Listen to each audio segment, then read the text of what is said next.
Greetings, folks, and welcome to the 8th part of the Super Mario Bros. 3 playthrough. This time around, we'll pick things back up in Pipe Maze, finish things off here in the Pipe Maze, and pipe. Anyways, this isn't really a level per se. This is more just like a substitute for the Hammer Bros. Which I was reading that in development there were supposed to be Hammer Bros on the map in World 7, but you notice there aren't in the finished product. It's probably for the best because there's enough bullcrap in World 7. Plus, I mean, you still get a couple items here, like the P-Wing. Notice I keep getting all these P-Wing, but I've only shown one off so far. We'll get to that more later on. But this is... oh, it's this fortress. I like to refer to this as the Coin Fortress. And as you can see, you can just get all those coins there. And you can actually just keep doing that over and over because there's a door that'll just keep looping you back up to the top of the Coin Fortress. And if I didn't already have the lives maxed out, I would easily just keep doing that over and over until I have maxed them out. Of course, it's pretty easy to run out the time here just because of getting all the coins, but it doesn't really matter. I guess it was kind of lame for me to go here with the Hammer Bros suit, because you definitely need a Tanooki suit or a leaf to fly up to the Boom Boom room.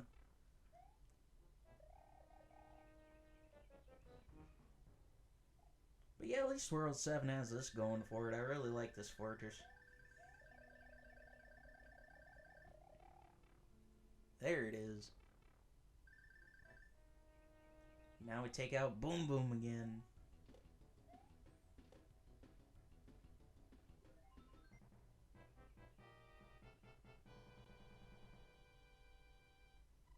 I'm not really sure what those orbs are. I guess they're just supposed to be keys. Of course, those orbs do make a return in Mario World. And, ooh, not that matters.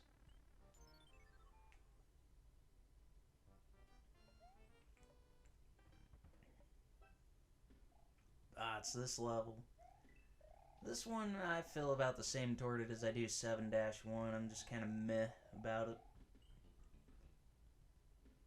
Mostly just because of the whole gimmick of the riding the platforms kind of makes this a little bit slow to get through.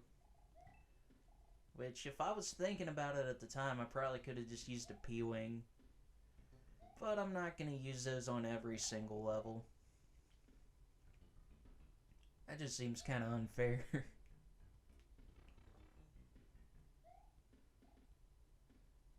Of course, there is a super leaf in one of those boxes. But since I have the Tanooki suit, I would prefer to preserve that suit.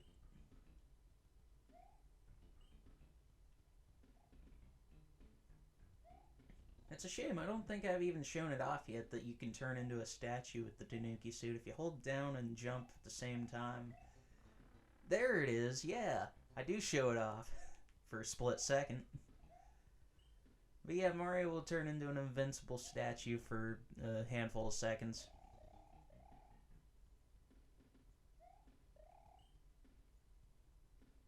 I didn't even know for the longest time that Tanookis were real animals, but apparently it is over in Japan.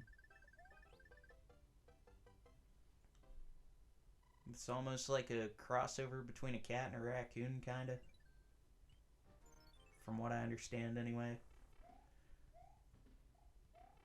All I know is we unfortunately do not have those over here. I was really surprised to learn that we have capybaras over here, though, which is pretty cool. They're pretty much just overgrown rats with a blocky face. And they mostly only exist in, like, Florida, from what I understand.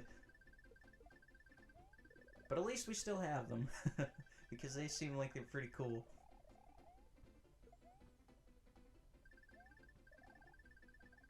In this level, for the longest time, I had no idea what to do. As I mentioned in a previous level, in a previous part, you can just keep getting star after star as long as you're Star Mario and you hit a specific block.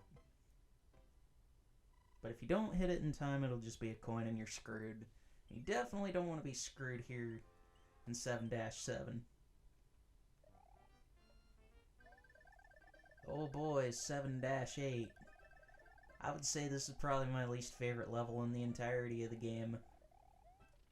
I don't know why I didn't go with the Fire Flower for this one, because it pretty much just makes it easy to get through, or at least kind of tolerable. I must have felt pretty confident in myself, though, to come through here without a Fire Flower, because there's just so much crap to dodge. Ooh. You gotta look out for him, because he'll just shoot fireballs at you.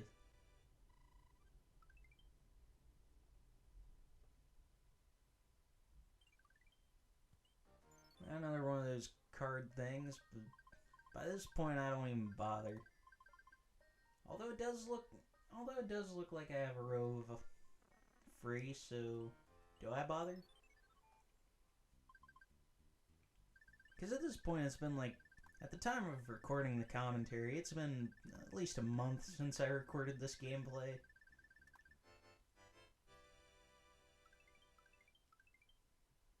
And then it'll probably be like another month before it actually makes it to YouTube. Okay, so I did go to the end card. And I managed to find a little bit of success. Ooh. I thought there was a 10 coin on that far end one.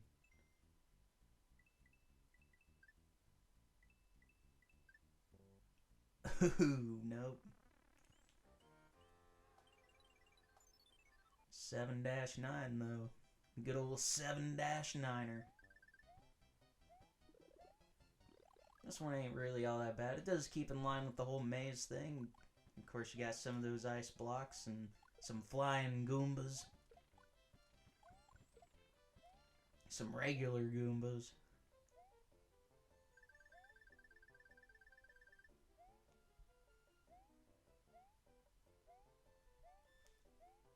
But yeah, most of the levels in Pipe Maze as a kid, I just had no idea what I was supposed to do. Like the previous one I mentioned with the stars. I never would have guessed as a kid that that's what you were supposed to do. Just keep getting the stars in time. Because that was usually the level that ended my playthroughs in Mario 3. That was lucky. Lucky! No, this isn't the Game Boy Advance version with the voice acting. That can be... I've found that the Game Boy Advance versions of the SNES games, I found that they are a little bit lackluster, of course, because Game Boy Advance is a little less powerful than a Super Nintendo. But also because of the little bits of voice acting sprinkled throughout. I feel like it kind of takes away from it a little bit. Especially when you got the characters screaming, "Lucky, lucky, just what I needed, lucky, lucky, mamma mia." It can be kind of distracting. Especially if you grew up on the All-Stars versions of the games like I did. Ooh, this fortress. And this is actually the next to last fortress in the game. And it's definitely the most difficult of the fortresses, in my opinion. As you got plenty of piranha plants to dodge, plenty of lava to jump over. And you just want to be a little bit more meticulous getting through this one. Of course, whoa. But yeah, lure that boo out of the way.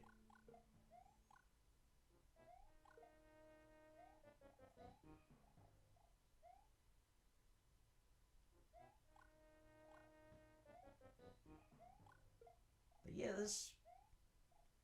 okay, yeah. By this point, you definitely want to get that leaf. Ah! Damn it. you want to be careful trying to jump down to that pipe there too, because sometimes that piranha plant will just respawn. Like sometimes they just won't show up for a while if you sit there, but then when you go to make the jump, he'll show up. Weird stuff. Weird stuff happening in this Mario 3. And even though this is the next to last fortress in the game, we'll see Boom Boom plenty more times.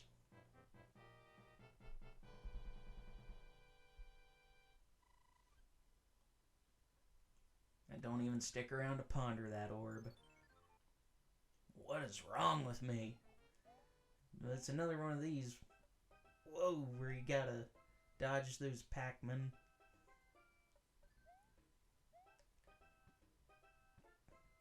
And that's a pretty tricky spot to get through, especially if you're not too good at jumping on the music blocks.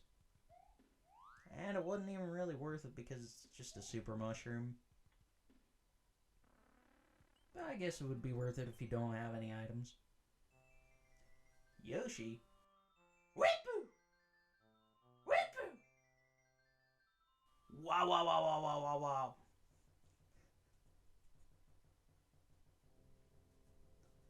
Anyways, that was kind of neat to see a random Yoshi appearance in Mario 3 in a game that he wasn't even originally in, because in the NES version of this game, I think I mentioned this already, but in the NES version of this game, the sprites for all the characters that the kings are turned into are completely different.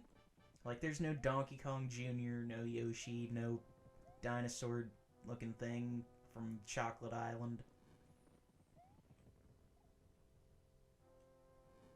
In fact, I don't even remember what the kings are turned into in that game, or in the original version of the game. I mean, even though I would say this is the definitive way to play Mario 3, I mean, that's not to take away from the NES version, because it's pretty much just the same, just 8-bit. With a few little details here and there changed.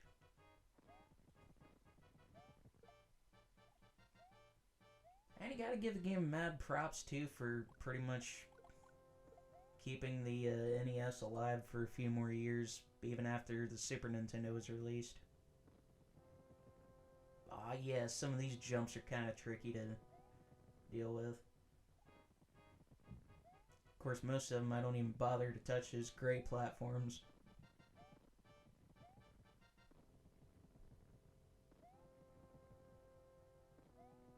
Though in some cases you have to.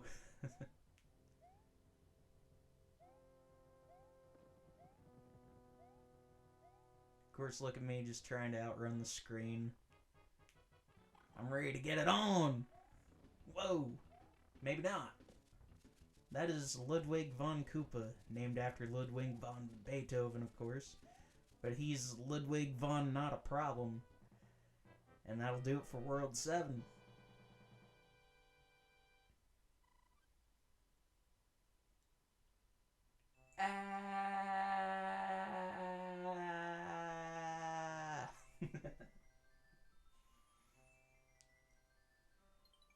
And the Viking King has been returned to normal. I mean, he's got the Viking helmet. Kind of looks like a Viking. Now, up to this point, the princess was sending us letters, but yo! This time, King of the Koopa intervenes. He's kidnapped the princess while we're running around. So we'll go ahead and pick this up and rescue the princess in the final part of Super Mario Bros. 3. And I hope to see y'all then.